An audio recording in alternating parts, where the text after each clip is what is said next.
Yes, ready,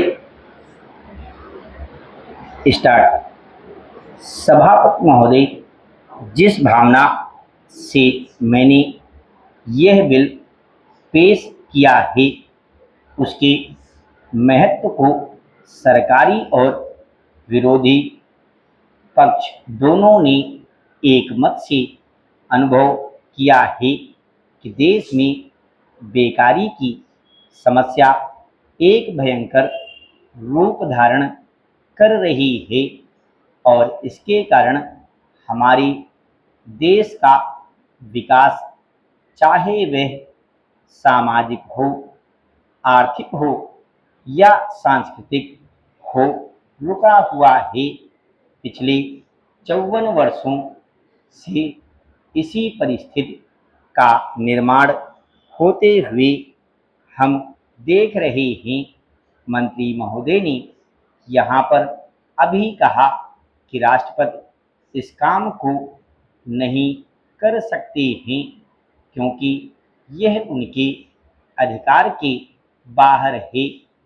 आप जब भी यह देखते हैं कि किसी राज्य में वहाँ की व्यवस्था, वहाँ का विकास ठीक नहीं हो रहा है, तो उस राज्य में राष्ट्रपति का शासन लागू कर देते हैं। जब किसी राज्य में अराजकता फैल रही हो, विकास का काम समाप्त हो गया हो और वहाँ के नेता जिम्मेदारी से काम न करते हों, तो वहाँ पर राज्यपाल का शासन लागू कर दिया जाता है।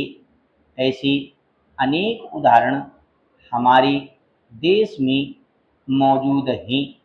इसी प्रकार हमारे राष्ट्रपति सबसे ऊंचे अधिकारी हैं और अगर देश में इस तरह की स्थिति काफ़ी समय तक चलती रहे तो राष्ट्रपति को आपातकालीन स्थिति में इस देश की सुरक्षा के लिए, इस देश की प्रगति के लिए सारी जिम्मेदारी अपने हाथ में ले लेने का अधिकार है।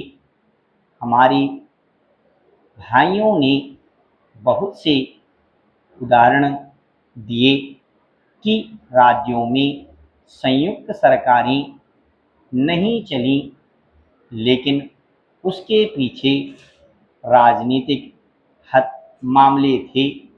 अगर कोई राजनीतिक पार्टी जिम्मेदारी से काम नहीं करती तो संविधान में यह स्पष्ट है कि उस राज्य की सारी जिम्मेदारी राष्ट्रपति की है। मैं आपको एक उदाहरण देना चाहता हूँ। संविधान में आदिवासी हरिजनों की उन्नति के लिए प्रण किया गया था कि 10 वर्ष में उनकी सामाजिक तथा आर्थिक स्थिति को सुधार देंगे, लेकिन यह सरकार उसमें भी असफल रही। इस समय को 4 बार 10-10 साल के लिए बढ़ाया जा चुका है, लेकिन फिर भी उनकी आर्थिक और सामाजिक उन्नति नहीं हो रही है। इसमें यह सरकार बिल्कुल असफल रही है।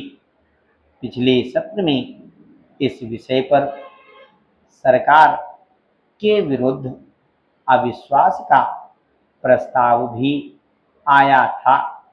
इसलिए मेरा कहना है कि भारत में इस समय जो बेकारी की समस्या है, वह इस ढंग की समस्या है जिसके रहते सारे देश को उन्नत बनाने की व्यवस्था हम सोच रहे हैं